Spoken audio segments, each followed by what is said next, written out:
At last আমি বিয়ের video edit করতে বসছি। ভাবছিলাম যে বিয়ে যাইয়া সাথে সাথে আমি ভিডিওগুলো আপলোড করব, বাট এডিট করার জন্য আমার ভিডিওগুলো এখনও আপলোড করা হয়নি। পিরিজপুরে আসছি, তাও এক সপ্তাহের বেশি হয়ে গেছে, বাট ভিডিওগুলো কোনোভাবেই আপলোড করা হইতেছিল না।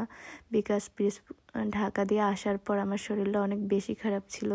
পিরিজপুর অনেক ঠান্ডা, সব মিলে ভিডিওগুলো এডিট করা হয় নাই। অ্যাট লাস্ট আমি ভিডিও এডিট করতে বসলাম। এই যে দেখুন আমার সুন্দরী মামি এবং বোন, তারা কত সুন্দর করে ছবি তুলতেছিল। ইভেন আমাকেও ডাকতেছিল আয় আয় ছবি তোলার জন্য। আমি তো তাদের ফাঁকে ভিডিও করে নিয়ে আসছি। আর এখানে অ্যাজ ইউজুয়াল বর যেটা কাজ হয় এখানে সেটাই হচ্ছিল, ছবি তোলা ছবি তোলা ছবি তোলা ছাড়া কোনো কাজই নেই। আমি বুঝি না তারা আর কি আসল টায়ার্ড হয় কি না। অবশ্যই টায়ার্ড হয়, এত পোজ, এত মানুষের সাথে এত ছবি তোলা অনেক বেশি কষ্ট হয়। যাই হোক, এখানে এই যে বউ আবার তার ফ্রেন্ডদের সাথে একটু ছবি তুলে নিতেছিল। আর আমাদের অনেক বেশি ক্ষুধা লাগছিল, দেন আমরা সবাই অনেক ক্ষুধার্ত ছিলাম, তাই আমরা খাইতে বসে গেছি। আমরা তবে খাইছি সবাই শেষে, সবারই খাওয়া হয়ে গেছে, দেন আমরা খাইতে বসছিলাম। তবে মামি এখানে আমাদের একটু একটু খাওয়াইয়ে দিতেছিল। জাবিয়ানের জন্য খাবার আনছিল, সেখান থেকে আমরা সবাই খাইছিলাম, বিকজ আমরা সবাই অনেক ক্ষুধার্ত ছিলাম। তাই এই যে দেখুন সবাই আমরা খাইতে বসে গেছি।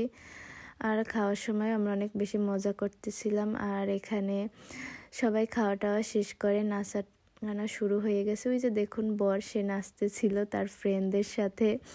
বর আবার একটু শাই ফিল করতেছিল আমাদের সাথে, সে তার ফ্রেন্ডদের সাথে অনেক বেশি কমফোর্ট, তাই সে দূরে দূরে বসে নাচতেছিল। আর এখানে আমরা সবাই ছিলাম, বউয়ের ফ্রেন্ডরাও ছিল। এই যে সবাই আর কি নাচার জন্য অনেক বেশি জোরাজোরি করতেছিল। আমরা ওইভাবে কেউই নাচতে পারি না, তবে নৌমি আর নুবা অনেক ভালো নাচে, বাট ওরা একটু শাই ফিল করতেছিল সবাই। ওরা তবে আমাদের প্ল্যান ছিল যে আমরা একটু ডান্স প্র্যাকটিস করব কি না, কিন্তু সময়ের জন্য আমাদের হয়ে ওঠে নাই, যেহেতু আমরা ওই বাসায় একদমই সময় পাই নাই। মামিও আমাদেরকে বলতেছিল তোরা যা, তোরা নাচ এনজয় কর, বাট আমরা কেউ ওইভাবে যাই নাই, বিকজ আমরা অনেক লজ্জা পাইতেছিলাম। আর এখানে এই যে দেখেন, এখানে হচ্ছে গিয়ে আমার মনে হয় এখানে আন্টি আর আঙ্কেল অনেক বেশি ভালো ছিল। তারা দুইজনে কাপল ডান্স করিয়া দেখাইছে। আর তারা অনেক জোর করতেছিল, আন্টি বিশেষ করে, তোমরা নাচো, মজা করো, কি করো তোমরা, এই ইয়াং জেনারেশন, তোমরা যদি এরকমের করো আমরা কি করব। তাই আন্টি আর আঙ্কেলও তারা আমাদেরকে নাচতে দেখাইতেছিল। এই পার্টটা অনেক বেশি মজার ছিল, জোর ছিল, আমরা সবাই বেশি এনজয় করছি আন্টি আর আঙ্কেলের নাচটা। আর এখানে যে বর, বউ এবং বরের বাবা মা, তারা একটু নাচতেছিল। মাশাল্লাহ, আল্লাহ ওদেরকে অনেক ভালো রাখুক। বউ যেন, আমাদের মেয়ে যেন তাদেরকে সবাইকে অনেক হ্যাপি রাখতে পারে, এই দোয়া করি। আর এখানে হচ্ছে গিয়া বরের ফ্রেন্ডরা, ওরা অনেক বেশি মজা করছিল, ওরা অনেক মজা করছে, ওরা ধুমসে নাচছে সবাই মিল। আর এই যে দেখুন বর আর বউ, তারাও এখানে ছবি তুলতেছিল, আর ওরা অনেক নাচছে। আমরা সেটা পিছনে বসে বসে দেখতেছিলাম। আর মামি এসে আমাদেরকে বলতেছিল তোরা কি করো, তোরাও নাচ, বাট আমরা আর কেউ নাচি নাই, ওরা অনেক বেশি মজা করতেছিল, সেটাই আমরা দাঁড়াইয়ে দেখতেছিলাম। সবাই এখানে বরের ফ্রেন্ডরা ছিল, তারপরে পিয়াল মামার ফ্রেন্ডরা ছিল, ওরা সবাই অনেক বেশি মজা করতেছিল।